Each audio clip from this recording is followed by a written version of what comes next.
Olá, sejam todos muito bem-vindos.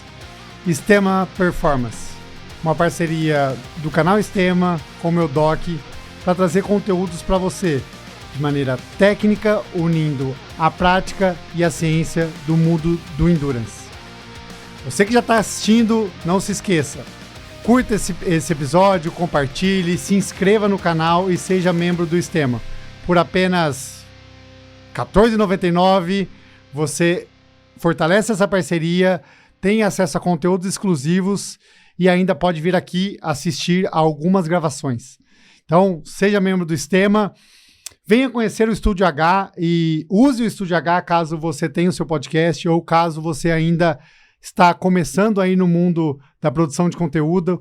O Estúdio H tem uma assessoria, ele tem um serviço que pode te orientar com relação à compra de equipamentos, a maneiras de gravar, enfim, tudo que você precisa saber para se tornar um produtor de conteúdo, alguém que traz informações relevantes, como é a minha função aqui.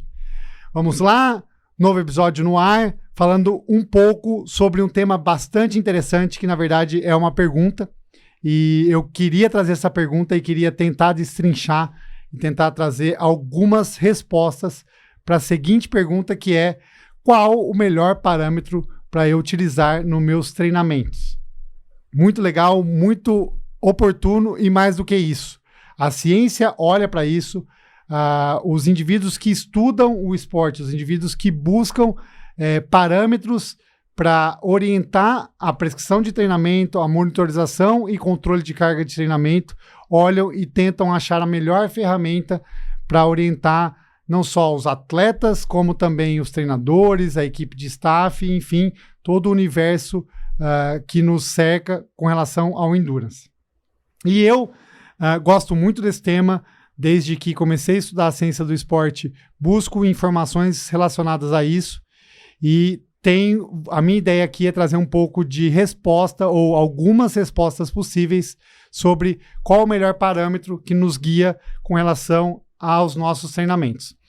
E esse questionamento é algo que é muito comum no dia a dia do consultório, nas conversas do pelotão, nas conversas dos treinos, enfim, nas mensagens que vocês me mandam pelo Instagram, pelo WhatsApp, perguntando em qual parâmetro eu devo basear a minha sessão de treinamento. Qual é a melhor estatística que eu devo olhar no meu relógio, qual é o principal variável que eu devo colocar no meu relógio para pautar os meus treinos e aí executar ele de maneira mais precisa, de maneira mais eficiente. Já lembrando aqui que nós temos aqui no Stema Performance um episódio muito legal que eu gravei com o Ronaldo Fonseca, meu treinador, e a gente falou um pouco sobre eficiência de treino, sobre maneiras inteligentes de treinar, e uma delas era executar o treinamento exatamente como foi prescrito. Então, se você quer executar o seu treino de maneira mais próxima do que foi prescrita, a ideia é você seguir os parâmetros e aí buscar as melhores variáveis para se pautar. Nós vivemos hoje em dia no mundo da Big Data, no mundo dos dados. Qualquer movimentação que a gente faz, até inclusive alguns pensamentos que a gente tem, acabam possivelmente sendo mensuráveis, e essas mensurações geram dados, e esses dados cada vez mais são utilizados, seja por inteligência artificial, seja por parâmetros e programas que a gente consegue associar e criar maneiras de tornar ainda melhor a entrega. Então, quem aqui que está me assistindo sabe como é, a gente, antes de treinar, se mune de gadgets, então, seja relógio, o GPS, o Garmin da bicicleta, a fita cardíaca, anel, pulseira, óculos inteligente, enfim, vários medidores de temperatura corporal, potencímetro no pedal da bike, potencímetro no tênis, enfim. Citei aqui rapidamente pelo menos 10 gadgets que a gente se mune e coloca antes de uma sessão de treinamento. E isso gera infinitos dados e muitas vezes tenho certeza que você, assim como eu, se sente perdido em qual parâmetro olhar e qual parâmetro se basear para ter uma régua, para ter um parâmetro relevante, para entender se o nosso treino foi feito de maneira eficiente, eficaz e foi feito exatamente da forma com que o nosso treinador esperava ou da melhor forma possível para a gente evoluir dentro da performance esportiva. E aí, dentro dessa pergunta, que é qual é o melhor parâmetro, a ciência se debruça e tem artigos específicos e algumas escolas ou algumas linhas de pensamento para algumas variáveis específicas, mas eu queria trazer aqui um relato muito interessante que dentro de uma mesa de discussão no Congresso Europeu de Ciência do Esporte que eu fui lá em 2020, agora fugiu aqui, peraí, 2018, eu entrei num dia só de discussão de variáveis do treinamento esportivo, e aí na conclusão final da mesa de nomes pesados dentro da ciência do esporte, a conclusão que se chegou foi que o melhor parâmetro para monitorização de carga de treinamento era a percepção subjetiva do esforço. Isso foi algo muito interessante, foi até engraçado ali no momento, porque olha, a gente passou o dia aqui discutindo frequência cardíaca, potência no ciclismo, potência na corrida, pace, percepção subjetiva do esforço, HRV, RHR, enfim, TSS, IF, todos esses parâmetros que a gente, alguns de vocês já devem ter ouvido falar, e no fim das contas, o parâmetro que mais tem associação e o parâmetro mais fidedigno é a percepção subjetiva do esforço, que é algo subjetivo, que é algo que a gente não precisa ter qualquer gadget, sim conhecer melhor o nosso corpo, e entender as questões as zonas de treinamento e como cada zona de treinamento passa por percepções. E isso é algo fascinante para mim e algo que gostaria de trazer para vocês aplicarem nos seus treinamentos e nas suas provas, para vocês cada vez mais, sim, utilizarem os gadgets, utilizarem o seu relógio, olhar para o seu pace, olhar para a sua frequência cardíaca, olhar para a sua temperatura corporal, olhar para os seus números dos treinos e o seu form, o seu fitness, fadiga, mas principalmente olhar para o seu corpo, olhar para dentro de você, olhar para como está a sua frequência respiratória, quão ofegante você está, qual a sua sensação de cansaço, qual a sua sensação pós-treino, imediatamente pós-treino, qual a sua sensação antes de iniciar um treino. Então, essas questões subjetivas, até inclusive nos estudos robustos, mostram que tem maior relação exatamente com a progressão do treinamento, com a performance esportiva, e é algo que eu queria trazer para vocês nesse momento. Então, mapeando essas percepções ou essas variáveis que levam em conta conceitos subjetivos, nós temos a principal delas, que é a percepção subjetiva de esforço, a PSE, ou RPC, ou RPE, enfim, essa sigla em inglês e em português, a percepção subjetiva do esforço, a PSE, que é quanto cansado você está, de 0 a 10 ou de 6 a 20. Quem descreveu pela primeira vez essa variável foi um fisiologista chamado Borg, e ele descreveu num artigo científico essa percepção subjetiva do esforço, começando em 6 e terminando em 20. E esse número não é tão aleatório como parece. O que ele fez foi associar a percepção 6 com 60 batimentos por minuto, a percepção 7 com 70, e assim sucessivamente até a percepção 20, que seria 200 batimentos por minuto, que seria o máximo da percepção subjetiva do esforço, que seria uma frequência cardíaca máxima possível dentro da execução de um treinamento esportivo. Claro, tem pessoas que têm uma frequência cardíaca até maior que 200, tem pessoas que não batem o 200, mas é uma régua ali que ele criou. Depois tem o Borg modificado, que virou de 0 a 10, que aí fica um número mais claro e mais fácil de explicar. Mas um ponto específico e interessante que eu queria trazer é que dentro da percepção subjetiva de esforço do Borg, ela começa em 6, mas a partir do 12 ela já é uma percepção intensa. Ou seja, na metade do caminho ali já é intenso. E do 0 a 10 também é a mesma coisa. Na percepção subjetiva do esforço, que começa de 0 até 10, a percepção 4, 5 já é intenso. E isso é um dado relevante, haja vista que treinamentos ou percepções mais baixas de leve são percepções muito leves.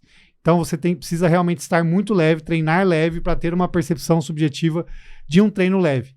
E isso vai de encontro o que está mais em voga hoje é a questão dos treinamentos longos e leves, a ideia e a percepção da importância de você treinar leve para evoluir dentro do esporte. Então, a percepção é relevante, principalmente quando a gente tem treinos mais leves, é interessante a gente usar essa percepção subjetiva do esforço. Haja vista que em percepções mais intensas é difícil, as fronteiras entre o intenso e o muito intenso é uma fronteira tênue, e moderado a intenso também, e isso é um parâmetro importante. Uma outra questão que eu queria trazer para vocês é a dificuldade e a necessidade do indivíduo ser experiente dentro da modalidade ou experiente dentro do esporte para ter diferentes percepções de esforço. E é algo também descrito cientificamente, tecnicamente, que indivíduos pouco experimentados nas modalidades esportivas, ou seja, indivíduos inexperientes, indivíduos que estão começando no esporte, ele consegue ter só 2 percepções de esforço, que é o fraco e o forte. Então, ele não tem grandes diferenças, ele consegue só definir a sensação de esforço como tá fraco ou tá forte, ou tá leve e tá intenso. Depois de um certo tempo, depois de uma vivência dentro do esporte, ele consegue entender que existe o leve, o moderado e o forte. Já são 3 percepções diferentes. E aí, conforme a experiência do indivíduo, ele vai criando outras percepções ou outros parâmetros para ter mais percepções ou mais níveis de percepção, até 5 percepções. Então, acaba que, e por isso a gente desenha muito dentro da fisiologia do exercício as 5 zonas de treinamento, porque indivíduos mais experimentados conseguem definir essas 5 zonas de treinamento como muito leve, um moderado forte e o forte, né? Então são essas 5, tem alguns trabalhos e alguns cientistas, alguns autores que definem ainda mais 2 zonas depois do intenso, que é o muito intenso e o exaustivo, mas de maneira geral acho que 5 zonas de treinamento já está mais do que suficiente, que vai de encontro muitas vezes a grande maioria dos treinadores que prescrevem treinos em diferentes 5 zonas de intensidade.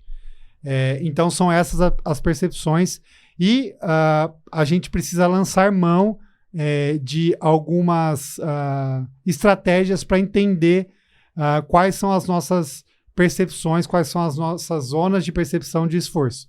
Então, seja pela capacidade de conseguir conversar, é uma delas, por exemplo. Então, se você está fazendo uma corrida ou um exercício, qualquer que seja ele, e você está conseguindo conversar, você está conseguindo ter uma capacidade de trocar ideia, de formular ideias na sua cabeça, colocá-las em palavras e conseguir verbalizá-las, isso é uma percepção leve. Se você não consegue conversar, mas consegue formar algumas frases, isso já é um pouco moderado ou um moderado leve. Se você consegue só simplesmente falar palavras, isso já é algo mais intenso, até o ponto de você não conseguir falar, não conseguir verbalizar os seus pensamentos, isso já é algo muito mais intenso. Então, a capacidade e essa progressão na fala é um parâmetro legal. Um outro parâmetro relevante é a questão da respiração. Então, se você está conseguindo respirar normalmente, como você consegue respirar em repouso, é um parâmetro de um exercício leve. Se você está tendo já um pouco de dificuldade de coordenar a sua respiração, ou seja, você já não consegue definir se você respira pelo nariz ou pela boca, já é algo um pouco mais moderado, até o passo de você estar ofegante, e aí é algo mais intenso, ou seja, você está com a frequência respiratória muito mais alta e você perdeu o seu poder de controlar a sua respiração, você está totalmente refém do que os receptores ou o seu sistema de controle da frequência respiratória consegue impor ali para você conseguir obter o máximo de oxigênio possível e conseguir lavar ali a acidose periférica que já está estabelecida, porque você está numa alta intensidade de treinamento. Além disso, tem outras questões, então na corrida se usa muito a questão da cadência, né, da rotação por minuto, quantos passos por minuto você está dando. Na natação isso também é bastante comum, principalmente em águas abertas. A questão de frequência de braçada é um parâmetro importante, que são questões ali perceptíveis, que você não necessariamente precisa de um gadget, não precisa de algo que esteja ali marcando, pontuando. E aí quando a gente abre o leque do ponto de vista de parâmetros mensuráveis, aí nós temos essa infinidade de dados. Um dado bastante relevante é a frequência cardíaca. A frequência cardíaca é um parâmetro muito importante. É uma monitorização de carga de treinamento muito relevante. A gente pode sim utilizá-lo. É algo relevante, principalmente quando a gente está falando em zonas mais leves e moderadas de treinamento. Então, para treinos contínuos, longos ou treinos rodados, é importante a frequência cardíaca. Para treinos intervalados ou treinos de ritmo, também a frequência cardíaca é importante. Para treinos intensos, altas intensidades, treinos de altíssima demanda, aí a frequência cardíaca perde um pouco, muitas vezes porque o controle não é tão rápido como as variáveis e a necessidade de intensidade. Outro parâmetro importante é, claro, a velocidade ou a potência, então a velocidade ou o ritmo na corrida ou a potência na bike. Claro, isso é a parametrização da sua capacidade de gerar trabalho, a sua capacidade de produzir energia. Então é um dado, claro, muito fino. Então o seu pace, a sua potência é algo que, claro, a gente precisa olhar. Mas, mais uma vez, em zonas muito intensas, a gente nem sequer consegue ter tempo para olhar para o relógio, para olhar para o nosso Garmin ali da bike, para o nosso ciclo ergômetro, né, para o nosso medidor de potência ali dentro da bicicleta, porque o que a gente quer mesmo é torcer o cabo, é chegar nas altas intensidades. E os outros parâmetros importantes, potência na bike, temperatura corporal, dosagem de glicose, lactato durante o exercício, esses também são importantes, mas aí a gente está falando de um trato muito fino, de um ajuste muito fino, que a gente não usa rotineiramente. A gente pode usar em alguns determinados treinamentos ou em alguma demanda específica, mas que aí é algo, um mundo e um universo à parte, que aí talvez valha a pena um outro episódio específico só sobre esses parâmetros mais finos. E também temos as variáveis de antes do treinamento e depois do treinamento. Também são variáveis importantes, também são variáveis que vale a pena a gente olhar. Antes do treino, a percepção subjetiva de repouso é importante, quão descansado você está, qual é a sua percepção de prontidão, né? O Readiness Score, quanto você está pronto para aquele treino, se você está se sentindo totalmente descansado, se você está se sentindo relativamente descansado ou se você está se sentindo cansado antes de começar aquele treino. Isso é um parâmetro importante, principalmente para quem tem a capacidade de ajustar os treinamentos e, de maneira geral, essa variável ela é muito relevante para a gente definir onde na nossa margem de treino a gente vai executar o nosso treinamento. Então, é muito comum e deve ser feito isso. A gente não tem um número específico do nosso treinamento, e sim a gente tem uma margem, um range onde a gente pode executar aquele treino. Então, nós temos o piso do treino e o teto do treino, e aonde a gente vai executar aquele nosso treino depende muito de quão descansado você se sente antes de iniciar aquela sessão. Se você está muito cansado, se você está exausto, se você vem de uma sequência longa de treinamento, ou ainda se você está com algum distúrbio do sono, questões alimentares, enfim, você não está tão pronto para aquele treino, é melhor você habitar ali no piso do seu treino, no percentil inferior, na base do seu treino, e executar aquele treino. Ele ainda vai ser um treino bem executado, claro, mas é um treino executado numa intensidade menor. Ao passo que, se você está se sentindo bem para aquele treino, é um treino importante, é um treino que você quer, ou pelo menos começar ou tentar executar esse treino no teto, no pico do treino, claro, sempre respeitando a zona de prescrição, é importante que você se sinta descansado, que a sua percepção de descanso, né, de recuperação esteja boa antes de executar esse treino. E depois do nosso treino, a gente também tem essa percepção, e é legal você ter essa percepção de intensidade de treinamento. Depois de um tempo do treino, não é legal você ter essa percepção logo depois do treino, porque muitas vezes a gente vai sentir alguns efeitos do treino algumas horas depois. Então, se tem como regra você, depois de 2 horas, ter essa visão de quão cansativo foi aquele treino, quão exaustivo foi aquele treino, e isso é um parâmetro importante, porque ao longo do tempo você vai ter visões sobre um mesmo treino gerar diferentes percepções para você, principalmente no pós. Isso falando da parte subjetiva. Da parte objetiva, da parte mensurável, da parte de variáveis quantitativas, a gente também tem. Então, no pré-treino, antes de iniciar, a gente tem lá o HRV, que é a nossa diferença temporal, a diferença de tempo entre 2 batidas do coração, e isso é um parâmetro que a gente sabe que é relevante, que fala um pouco sobre nosso descanso, quão pronto a gente está para aquele treino. E depois do treino a gente também tem a nossa variação da frequência cardíaca assim que você terminou o treino, e 2 horas depois ou um tempo depois a gente tem percepções de quão o nosso sistema simpático e parasimpático, sistemas de acelerar o corpo e desacelerar o corpo, quão equilibrado eles estão nessas valências para ajustar e a gente manter no estado estável, que é nosso maior objetivo. Ou seja, para resumir toda essa nossa conversa, primeiro, é muito importante sim a gente ter parâmetros para nos pautar antes, durante e depois do nosso treino. É importante a gente ter conhecimento sobre as diferentes ferramentas que nós temos em mãos para mensurar, para controlar, para monitorar o nosso ciclo de treinamento. Segundo, nós temos infinitas ferramentas, a gente tem muita ferramenta e cada vez mais a gente se depara com novas ferramentas que tornam essa mensuração possível. Terceiro ponto, a gente deve sim utilizá-las, mas usá-las de maneira inteligente, e não existe uma única ferramenta que é a melhor de todas.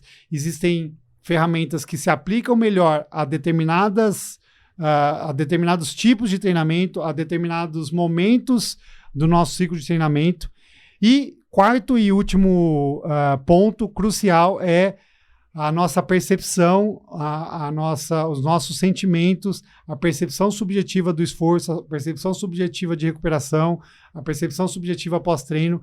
Ela é o melhor parâmetro, porque fala muito da nossa carga interna, de como nós nos sentimos antes, durante e depois do treino. E isso é importante, e mais do que isso, se a gente conseguir encontrar uma sincronia entre a nossa percepção e os nossos dados, as nossas métricas, isso é o casamento perfeito, é o ideal para a gente conseguir monitorar, controlar e ter um ajuste fino ao longo do ciclo.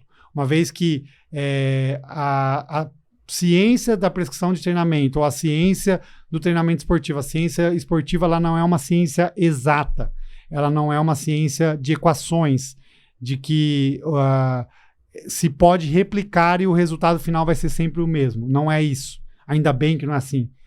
A gente tem sim uma questão técnica exata, uma questão de equação, de mensurações, mas a gente tem pitadas humanas, pitadas biológicas nessa equação, que aí, mesmo que a gente unir todos os fatores na mesma forma de mensurá-los ou de colocá-los, de associá-los, o resultado final ele é diferente e depende de questões individuais, e aí sim a necessidade de monitorar, equilibrar, equalizar e principalmente de ajustar de acordo com a sequência do treinamento. Era isso que eu tinha para falar hoje. Espero que tenha adicionado novos conhecimentos que vocês apliquem aí no dia a dia de vocês. Lembrando a todos, sigam os canais @extremo-esporte, @meu.doc, @paulo.putinelli. Se inscrevam no canal. Para quem está no Spotify, classifiquem como 5 estrelas, compartilhem, contem para os seus amiguinhos como é legal me ouvir por aqui, ouvir os convidados. Em breve volto com novas pessoas aqui ou com novos temas. Seguimos aqui tentando trazer para vocês sempre conteúdos de qualidade nesse nosso universo do Endurance. Valeu!